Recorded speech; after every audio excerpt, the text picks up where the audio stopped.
Support for the Civic Sci TV network comes from listeners and viewers like you and organizations such as the Rita Allen Foundation, which invests in transformative ideas in their earliest stages to leverage their growth and promote breakthrough solutions to significant problems. Go to ritaallen.org to learn more. Mapping the global landscape of civic science by dissecting new insights from researchers, practitioners, and leaders in academia, government, for-profit, and nonprofit organizations.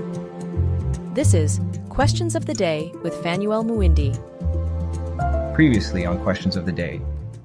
One of the projects that we're working on right now that we would like to put on SciKids Network is we're developing a game-based play for learning the rules of genetics. And so I think a lot of kids sort of approach genetics for the first time from the sort of Punnett square, Mendel and his pea plants, and there's value in that. But I think one thing that I think is missing, learning genetics that way, is the idea of, usually in genetics, we look at offspring, we look at data, we look at a pattern, and then we sort of back figure what were the parents, what were their genes, based on what we're looking at right now generationally.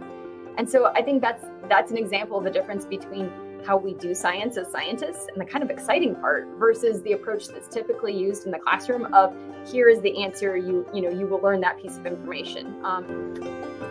Well, welcome back. Very excited today to be joined by Catherine Cramer.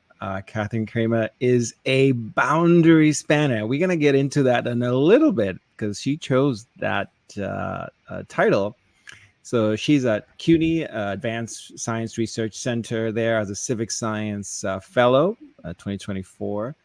Now, quick disclaimer, I'm on the advisory board of the Civic Science Fellows program that the Rita Allen Foundation hosts, and this is how I got to learn about Catherine Cramer's work. And what is she doing? Well, in a nutshell, I'm not going to do it justice. In a nutshell, there's an ecosystem mapping that she's doing, and really, the topic of our conversation today is exactly about that. I want to learn more about what this map is about and where did it come from? And of course, where is it headed? Catherine, welcome to the program. Thank you so much, Fanuel. I really am so happy to be on your program and part of this effort, and really appreciate the opportunity to get to talk about this project, which you did a great introduction. I don't have to say a lot more as far as who I am and what I'm doing in general, and happy to talk about the ecosystem map, as well as what boundary spanner means. Yeah. So let's just start there. First of all, Catherine, boundary spanner. What does that mean to you? So I'll tell you what it means to me. It is a wonderful title, fairly new to me. I think it's wonderful because it's so descriptive of really what I am doing, that I learned as part of this Rita Allen Fellowship. It's Civic Science Fellowship. Civic science itself as a term is relatively new. Boundary spanning is what we do in civic science. We're connectors, right? We're spanning these boundaries that seem to have existed, persisted, maybe I should say, between research and communities. And that's kind of the sweet spot where I've been working for over 20 years. And I was just remembering earlier today a meeting that was probably close to 20 years ago, where other people like me doing similar kinds of work, we were trying to figure out what to call ourselves. And I think back then, all we could come up with was facilitator. And so I've never really had a good title until now that explains, it doesn't explain boundaries between what and what, right? But it does explain this idea that it's across a boundary. And that's what civic science is about. And ultimately, it's also the work that I am exploring and hopefully adding to in a productive way. Yeah. Now, before we get into your project, you mentioned about boundary spanning, right? If you look back in your career thus far, could you tell us about some of the boundaries that you have spanned across? Absolutely. So specifically, what I'm working on right now is between research and community, and particularly underrepresented communities. Hmm. I have done a lot of that spanning, right? Spanning those boundaries, but with different communities and at different institutions. Much of it in the informal science world, right? So science museums and centers. But another couple of boundary spanning projects I've been involved with. Had the good fortune to be part of two 10-year-long NSF projects. One was spanning boundaries between ocean scientists and educators, and the other was spanning boundaries between earth science researchers and data scientists. And both of those, as well as the other work that I've been pretty consistently doing, throughout all of this, between research and community, it's hard. It's hard. It's hard to move the needle. It really is. It's possible. Hmm. It's much easier to say. I just said a whole lot that basically encompasses, a lot of NSF support and a lot of years and a lot of people's efforts. And it's not that people are reluctant at all, but it really points to this kind of siloing that we all deal with, and particularly in the civic science world or boundary spanning world, between researchers and community. And no matter how much good intention there is, there are roadblocks, Mm. right? It's complex, let's put it that way. Yeah, yeah. But you mentioned it's hard. What makes it hard? You said people. It's not like they're reluctant, but what makes it hard? So what makes it hard? So in the work that I'm doing right now, which Hmm. as you said, is at the Advanced Science Research Center at CUNY. Specifically, it's with the illumination space, which is a very unique. The ASRC is unique because it's interdisciplinary. There's 5 disciplines there. It was purposely built and opened. We just had our 10th anniversary 10 years ago. In order to really advance these 5 specific domains. But in addition, from day one, there has been embedded physically the illumination space, which is an informal science learning center specifically for people from underrepresented communities to be able to experience the research, to create access for them as far as workforce development, pathways for success. So that's great. All of that is there. I mean, it's a model for community-based public interest civic science, but it actually goes beyond the physical space. The physical space, there are these wonderful interactives that have been built representing the disciplines, and lots of demos and hands-on explorations. Beyond the physical space is working with communities, and communities, they know what their problems are. Of course they do. They live them every day. They know, I mean, just to pick one that's been in the news a lot, dealing with the effects of climate change, which is happening here in New York City. So the ASRC is physically located in West Harlem. So there's specifically the Harlem community, right? That physical neighborhood, but there's also all of New York City, and we have partners throughout the city. And I'll just give you an example. One of the things, the very successful that the team at the Illumination Space Hub has built is called the Sensor Lab, the Community Sensor Lab, and they have a very robust program of working with community members on teaching them to build do-it-yourself sensors, environmental sensors. There's a program that works with air quality, and there's a program that works with flooding. And this is with community members who have these issues, flooding, air quality. You know, there are parts of New York City that are called asthma alleys, right? Just where the asthma rates are kind of off the charts. And often, of course, these are communities of need, right? The last people who need to be dealing with that kind of health problem. So those communities, they know what their problems are. They want to solve their problems, but they may not know exactly how to go about it. And they also may not know with who, right? So there's a problem right there, is, you know, making those connections for community members, which, as I say, the Community Sensor Lab does a great job at.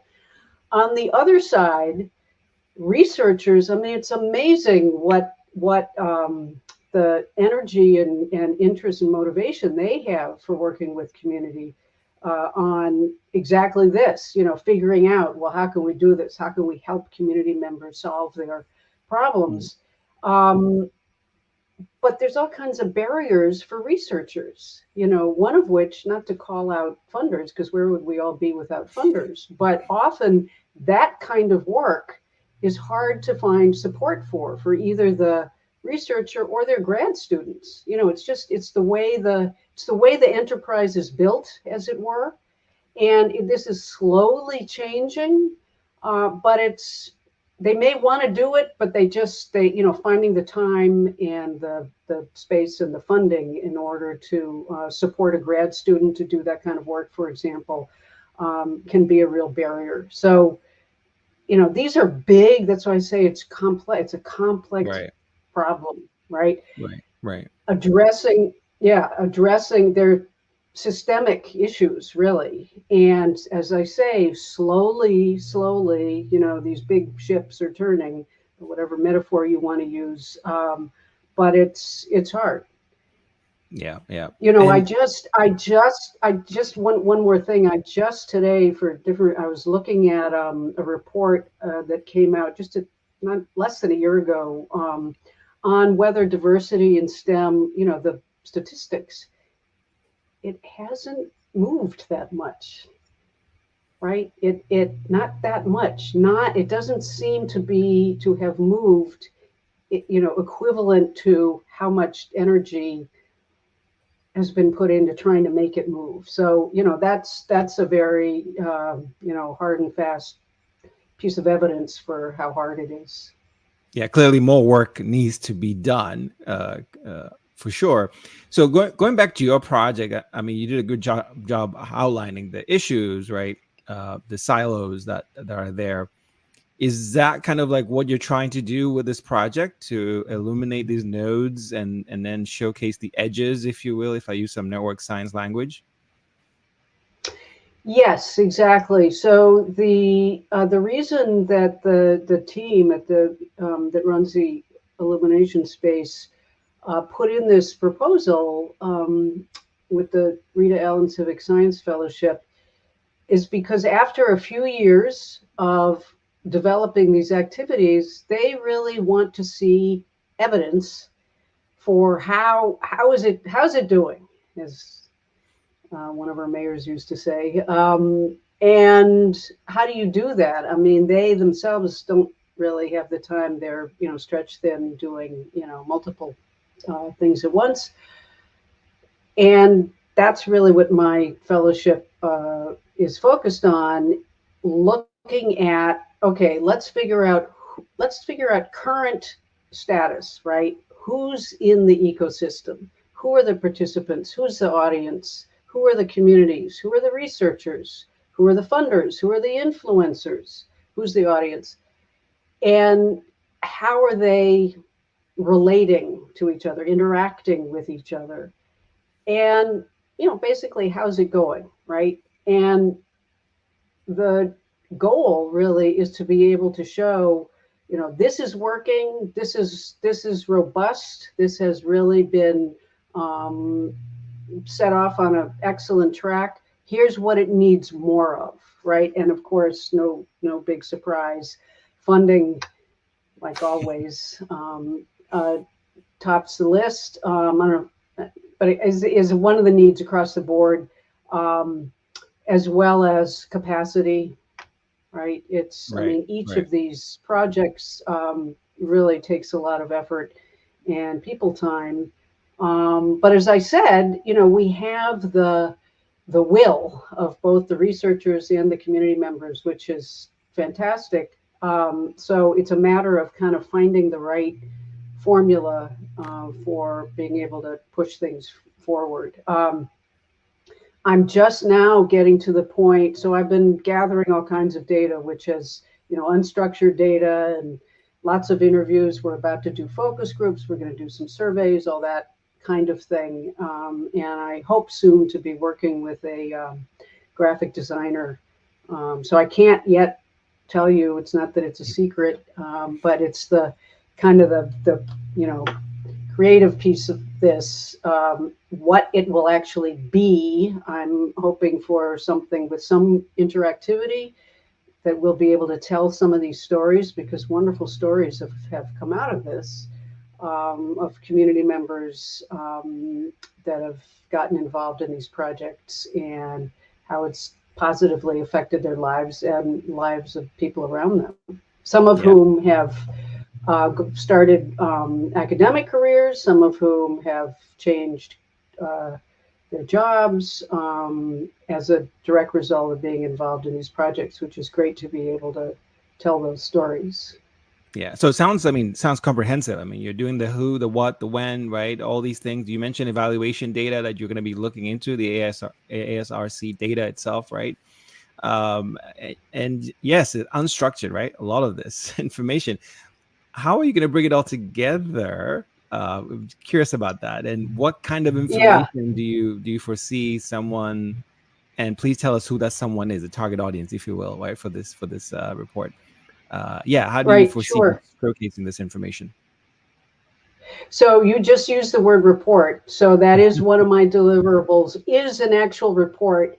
The other thing I want to do is I would like to produce a guide for a guidebook for other entities, whether they're informal science centers or academic outreach groups or community groups that want to do more of this, because as I mentioned in my past work, I've run across this exact problem, which is, nonprofits that have been doing their thing successfully for, a decade or more, but they're not really sure if it's making a difference.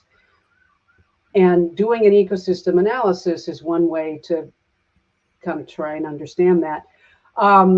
So there will be a report, there will be a guide. One of the hallmarks of the application was that they want this to be something that's a model that's replicable. So it could be useful to, as I say, other informal spaces, informal learning, science learning spaces, and or academic or community. So those entities would be an audience, as well as policy, as well as university administrators. But the third piece, in addition to the report and the guidebook, is the thing that I can tell you what I want it to do, but I can't. This is why we realized that I can do some things, but I am not a graphic designer and I'm not a website designer. So we are looking to bring on somebody with those qualifications to help.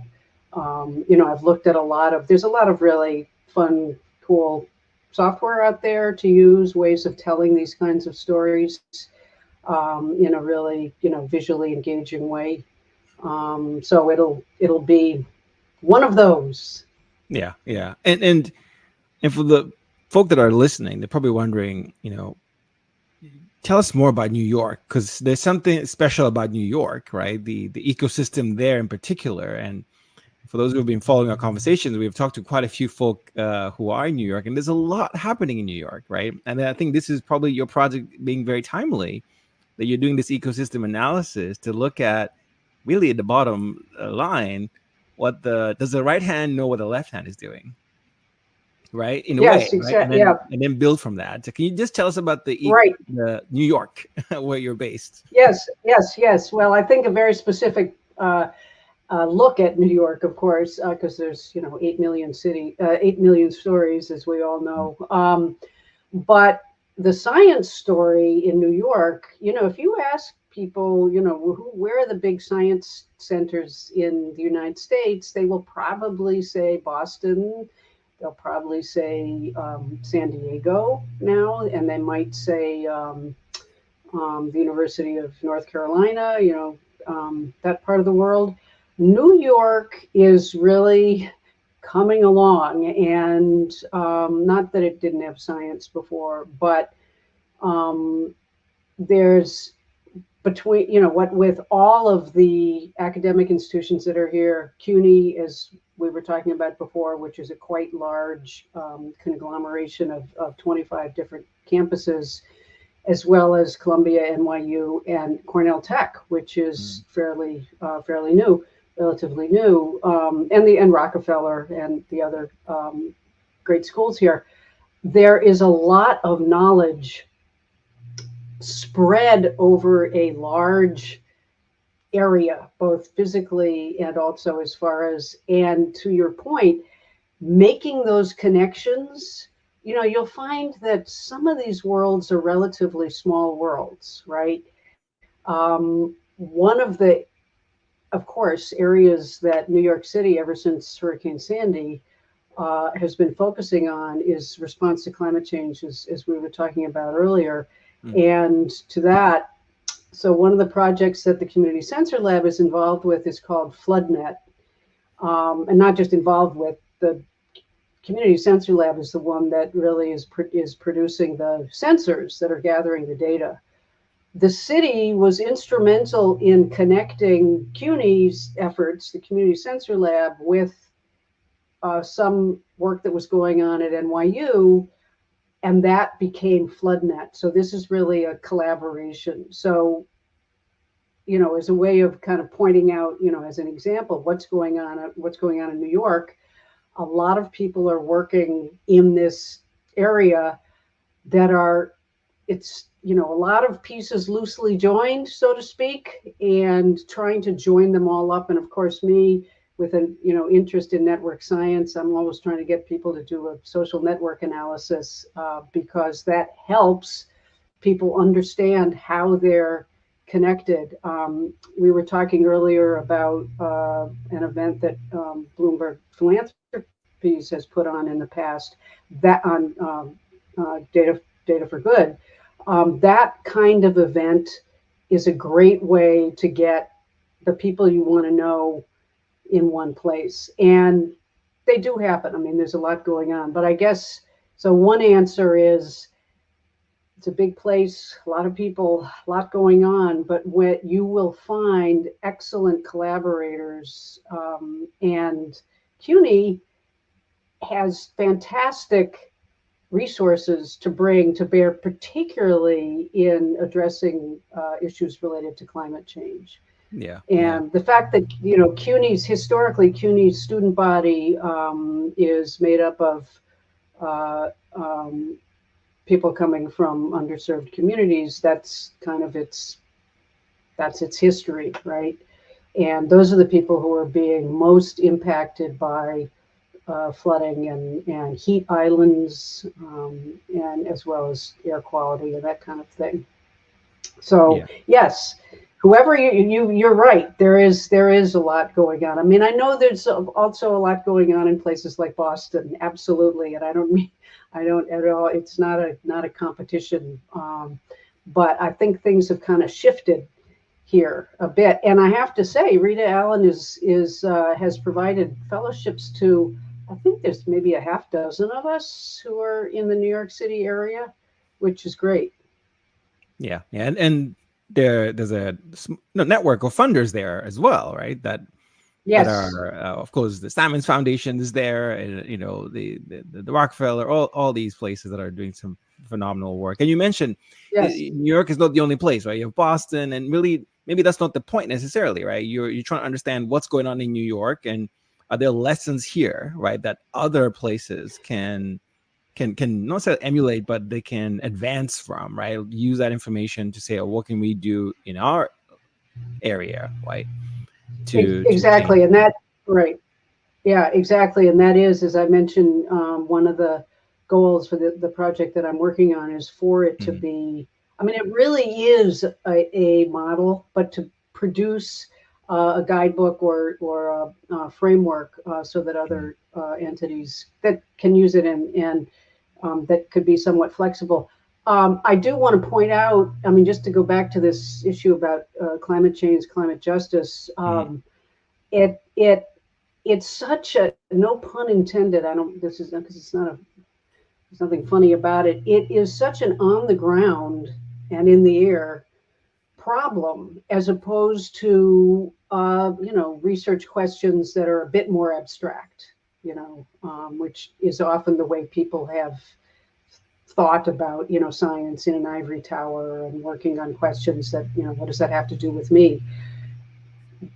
What is happening with climate, and particularly with climate justice, is very much about the communities. And so in a way, it's very opportune time for the illumination space in ASRC to really be focusing on this and driving this work within New York, because it's a local issue. It's an on the ground issue, right? And it's all about getting communities involved.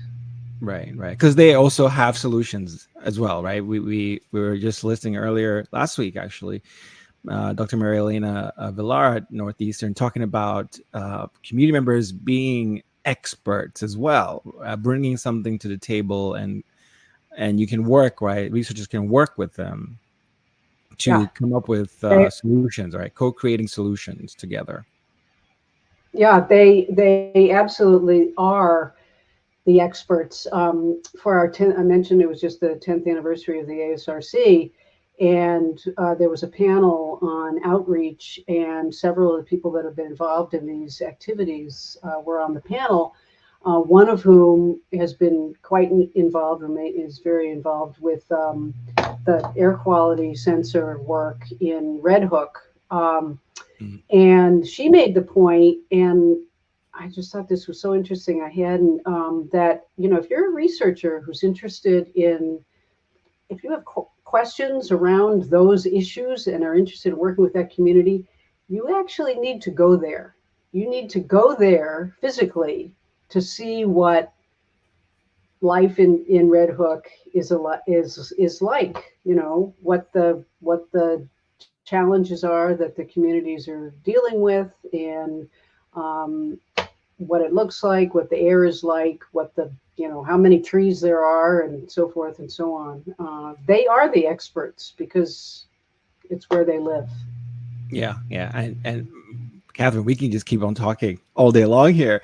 I'm curious, from this project, is there, you are a network scientist, if you will, right? You're into network science. Is there, can you help us just understand, like, is there a data point or a metric that you hope to see or visualize? Because I'm thinking there's a network map of some kind, right? The nodes are like different sizes based on how connected they are or something like that. What do you see in your own mind? I know you're trying to get a graphic designer to help you see this thing, but what do you hope will be kind of the anchoring number or metric or visual for this project? Yeah, right. So I have put together, with my limited skills, several visuals. Mostly I've been using Miro boards, which I find I've gotten friendly with them, so now I'm on board with Miro. And it is a visual, multicolored map, right, of all of the sectors that we were talking about before, and the connections between them. In order to do a social network analysis, as you well know, you got to ask questions, right? We are going to be doing surveying starting, I think, in the new year. And those kinds of questions, are you connected to, and then there might be a list of community associations. I am hoping to be able to include those questions that will certainly inform what the network looks like. Yeah. I mean, we'll be and very excited about that. Even that question is very powerful. Are you connected to blah, blah, blah? And this would be to the community members and the organizers, right? Initiatives or nonprofits or whatever, right? In the city. Is that right? yes, as well as the researchers, Yeah. right? Right. And depending on, there's a wide range there. There's a wide range of connection, right? I've recently started going to community board meetings. So New York